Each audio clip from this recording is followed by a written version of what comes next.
अंतकाल में जो मनुष्य मेरा स्मरण करता है, देह त्याग करता है, वह मेरी शरण में आता है। इसलिए मनुष्य को अंतकाल में मेरा स्मरण करना चाहिए। श्री कृष्ण जी कहते हैं, जिस व्यक्ति को आपकी कद्र नहीं, उसके साथ रहने से अच्छा है आप अकेले रहे।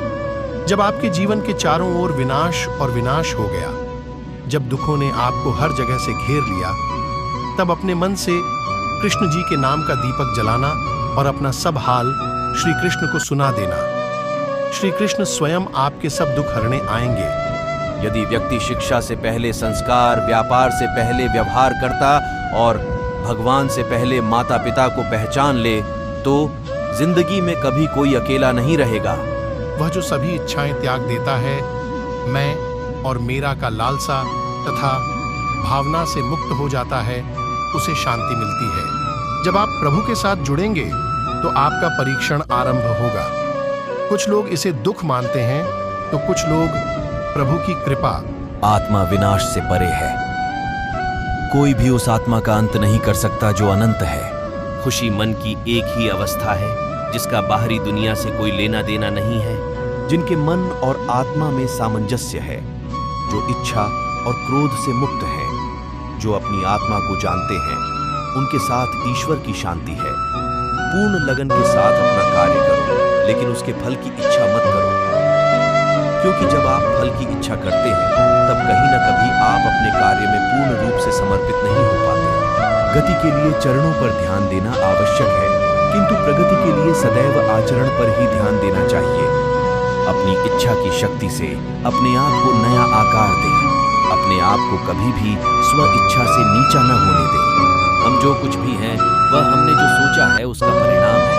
हम अपने विचारों से बने हैं, हम अपने विचारों से ढाले जाते हैं। ऐसा कोई समय नहीं था जब मैं नहीं था, न आप, न ही इनमें से कोई राजा, न ही कोई भविष्य है जिसमें हम नहीं रहेंगे। न यह शरीर तुम्हारा है और न तुम इस शरीर के। यह शरीर तो अग्नि, जल, वायु, पृथ्वी, आकाश से बना है और इसी में मिल जाएगा, परंतु आत्मा स्थिर है। फिर तुम क्या हो? मैं सभी प्राणियों को समान रूप से देखता हूँ। मेरे लिए कोई बड़ा, छोटा, अमीर, गरीब नहीं है। ना कोई मुझे कम प्रिय है, ना अधिक। लेकिन जो मेरी प्रेम पूर्वक आराधना करते हैं, मैं सदैव उनका हूँ। आपको अपना निर्धारित कर्तव्य करने का अधिकार है, लेकिन आप कर्म के फल के हकदार नहीं हैं। अपने कार्यों के परिणामों का कारण स्वयं को कभी न समझें और कभी भी अपने कर्तव्य को न करने के प्रति आसक्त न हो। मेरा तेरा, छोटा बड़ा, अपना पराया मन से मिटा दो, फिर सब तुम्हारा है और तुम सबके हो।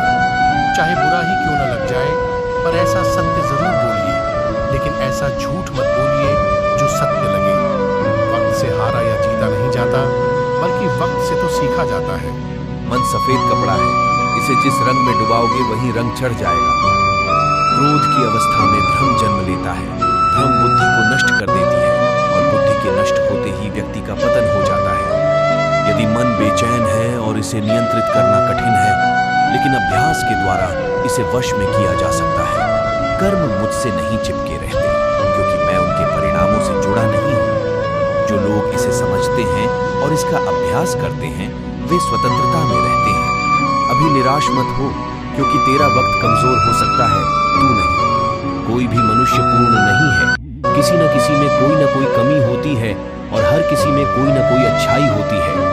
इसीलिए आपकी तुलना किसी से मत करो, बल्कि पूर्ण निष्ठा के साथ अपना कर्म करो। आत्मज्ञान की अग्नि कर्म के सभी बंधनों को भस्म कर देती है। हे अर्जुन, जैसे धधकती आग लकड़ी को राख कर देती है। तू करता वही है जो तू चाहता है, फिर होता वही है जो मैं चाहता हूँ। तू वही कर जो मैं चाहता हूँ, फिर होगा वही जो तू चाहता है। जिस व्यक्ति को कोई लगाव नहीं है, वह वास्तव में दूसरों से प्यार कर सकता है, क्योंकि उसका प्यार शुद्ध और दिव्य है।